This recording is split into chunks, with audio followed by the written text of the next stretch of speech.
अस्सलामुअलैकुम, welcome back in Yasmin's recipes.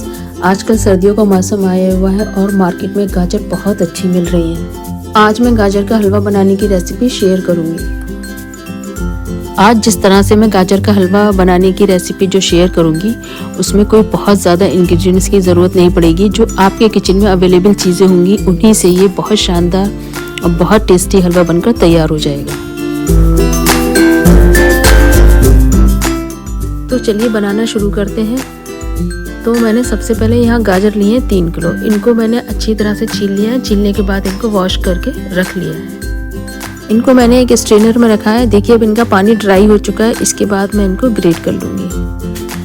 3 kilo गाजर में मैंने 2.5 किलो दूध लिया है। 1 किलो दूध मैंने बिल्कुल अलग निकाल के रख दिया और 1.5 किलो दूध मैंने रिड्यूस होने के लिए रख दिया है। देखिए ये इस तरह से गाढ़ा हो गया है। अगर आप चाहें तो इसमें कुछ मलाई भी ऐड कर सकती हैं जो आपने 2-3 दिन पहले निकाल के रखी हो।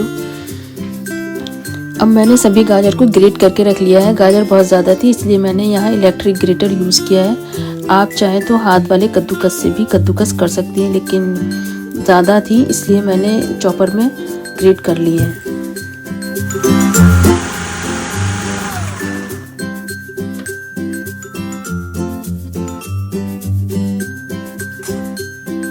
आप चाहें तो इस तरह के ग्रेटर से हाथ से ग्रेट कर सकती हैं। इससे कद्दूकस करके भी इसी तरह की गाजर आपको मिल जाएगी। अब मैंने सभी गाजर को ग्रेट कर लिया है अच्छी तरह से और इसको एक भगोने में भरकर अब मैंने फ्लेम पर चढ़ा दिया है। अब ये गर्म होना शुरू हो गई है तो अब हम इसको स्टर कर देंगे ताकि नीचे लगने ना पाए। तो इसको मैंने एक लैडल की मदद से चलाना शुरू कर दिया। देखिए इसमें भाप उड़ रही है और अब गाजर ने पानी छोड़ना शुरू कर दिया है। ये देखिए गाजर ने पानी छोड़ना शुरू कर दिया। अभी मैंने इसको मीडियम फ्लेम पर ही रखा है ताकि गाजर अच्छी तरह से पूरा पानी छोड़ दे। तब मैं इसको हाई फ्लेम पर इस पानी को ड्राई करूँगी। अब ये देखिए मैं बीच बीच में स्टर भी करती जा रही हूँ ताकि ये नीचे लगने ना पाए। अब इस स्टेज पर मैंने 1 टीस्पून हरी इलायची का पाउडर ऐड कर दिया और इसको अच्छी तरह से मिक्स कर दिया। अब आप देखिए गाजर ने अच्छा खासा पानी छोड़ दिया है और इसको मुझे अब तेज़ आंच पर ड्राई करना है, लेकिन साथ में स्टर भी करते जाना है, कहीं ऐसा ना हो कि गाजर नीचे लगना शुरू हो जाए। अब पानी ऑलमोस्ट ड्राई हो चुका है तो इसमें मैंने 1 लीटर दूध ऐड कर दिया है। गाजर को दूध में पका लेंगे जब तक कि गाजर गल नहीं जाती। अब गाजर और दूध बॉईल होने लगे हैं। इसी स्टेज पर मैंने आधा किलो चीनी इसमें ऐड कर दी है।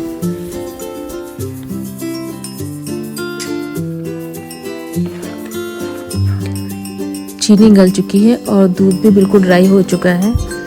अब हम इस स्टेज पर जो हमने दूध रिड्यूस करने के लिए रखा था वो मैं यहाँ पर ऐड कर दूंगी। आप चाहें तो खोया भी ऐड कर सकते हैं, लेकिन मैंने बाहर का खोया नहीं मंगाया है। दूध को ही घर पे रिड्यूस कर लिया था और इसमें 3-4 दिन की बालाई भी ऐड कर ली थी। उसको मैंने रिड्यूस करने के लिए रख दिया था, वो यहाँ पर मैंने इसमें ऐड किया है।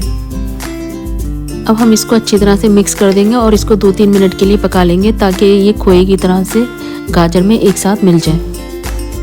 अब इस स्टेज पर मैंने इसमें 250 ग्राम घी ऐड किया है फ़िलहाल। अगर मुझे कम लगेगा तो मैं बाद में थोड़ा और ऐड करूंगी। और अब घी के साथ मैं हलवे को अच्छी तरह से भून लूंगी। इस स्टेज पर आप चीनी और ऐड कर सकते हैं। अगर आपको मीठा कम लग रहा है तो आप इसमें चीनी और ऐड कर लीजिए, जो भी आपका अपना टेस्ट हो। इसमें मैंने 700 ग्राम चीनी और 400 ग्राम घी का इस्तेमाल किया है। इस स्टेज पर हमें मुस्तकिल स्टर करते जाना है क्योंकि हम चीनी भी ऐड कर चुके हैं, कहीं हलवा नीचे लग ना जाए। देखिए अब घी सेपरेट होने लगा है, इसका मतलब हलवा भुन चुका है। मैंने भूनते वक्त एक बात का ख्याल रखा है कि इसका टेक्सचर ख़राब ना होने पाए। मुझे क्रंचीनेस पसंद है ताकि जो हमारे ग्रेट किए हुए टुकड़े थे गाजर को वो थोड़े नज़र आने चाहिए। अगर आपको घुटा हुआ पसंद है तो आप इसको और ज़्यादा भून सकते हैं। मैंने जो रेसिपी यहाँ शेयर की है आप उस तरह से अगर ये हलवा बनाएंगे तो एकदम बिल्कुल परफेक्ट बन के तैयार होगा। सॉफ्ट भी होगा और मीठा भी होगा और मज़ेदार भी होगा।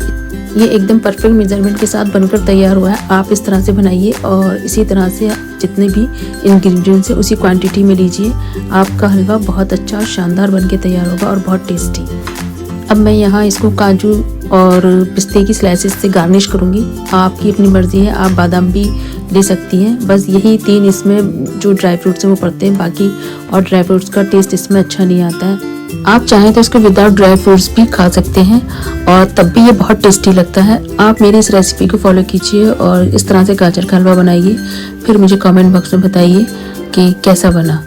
अगर आपको मेरी रेसिपी पसंद आती है तो प्लीज़ मेरी रेसिपी को लाइक और शेयर कीजिए और मेरे चैनल को सब्सक्राइब कीजिए।